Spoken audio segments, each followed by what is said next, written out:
नमस्कार, आप देख रहे हैं प्राइम न्यूज़ 24। मैं हूं सोनिका।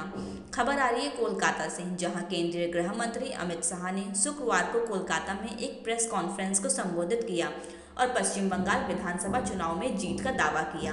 गृह मंत्री ने कहा, बंगाल में 3 चरण का चुनाव हो गया है।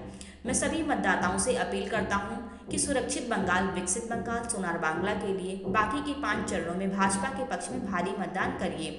बंगाल में भाजपा की सरकार बनने के बाद कलकत्ता, उत्तर बंगाल के विकास, बंगाल की संस्कृति के लिए और बंगाल के समग्र विकास के लिए हम क्या करेंगे, इसका भी रोड मैप लेकर हम बंगाल की जनता के सामने आए हैं। ममता दीदी का शासन ठीक नहीं है, इसलिए हम उजागर करना चाहते हैं। बंगाल की जनता को एक सच्ची बात पहुंचाते हुए केंद्रीय गृह मंत्री अमित शाह ने कहा, अब तक 3 चरणों बीजेपी को बंगाल की जनता ने अप्रत्याशित जनसमर्थन दिया। हमारे आकलन के हिसाब से 63 से 68 सीट हम जीत रहे हैं। तृणमूल कांग्रेस की बौखलाहट उनकी भाषा, व्यवहार और बातचीत में दिखाई दे रहा है। शाह ने कहा, बंगाल की जनता टीएमसी के खिलाफ है, इसलिए कि जो लाखों करोड़ों शरणार्थी आए हैं उनको नागरिकता देने का कानून सीएए मोदी जी लेकर आए हैं और ममता बनर्जी सीएए का विरोध कर रही हैं। केंद्रीय गृह मंत्री ने कहा, ममता बनर्जी आरोप लगा रही हैं कि गृह मंत्रालय के इशारे पे सीआरपीएफ चुनाव को प्रभावित कर रहा है।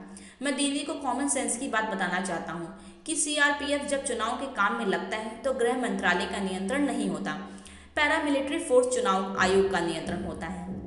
केंद्रीय गृह मंत्री अमित शाह ने कहा कि जिस तरह ममता बनर्जी ने मुस्लिम वोटर से एकजुट होने की अपील की, वो बताता है कि टीएमसी का मुस्लिम वोटर भी इनसे खिसक रहा है।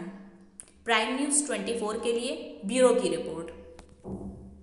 आयोग का होता है, इतनी सादी सीधी बात भी अगर उनको मालूम नहीं है तो मैं मानता हूं कि उनकी बौखलाहट बहुत बड़ी हो गई। हमारे कार्यकर्ताओं पर लगातार हमला होना, हमारे प्रदेश अध्यक्ष दिलीप घोष पर विगत 2-3 दिनों में ही हमला हुआ।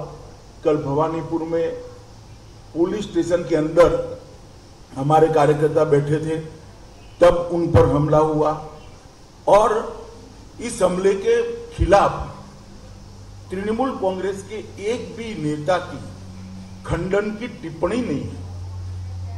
ये लोग मुंह इशारा कर रहे हैं, मौन इशारा कर रहे हैं कि आप करिए। सार्वजनिक जीवन में इतना तो एक आम बात होती है कि किसी भी हिंसा, किसी भी प्रकार की हिंसा होती है, किसी भी राजनीतिक दल के कार्यकर्ताओं पर हिंसा होती है, सभी लोग इसकी निंदा करते हैं, भर्त्सना करते हैं। मुझे लगता है कि इससे भी तृणमूल कांग्रेस अपना आपा खो बैठी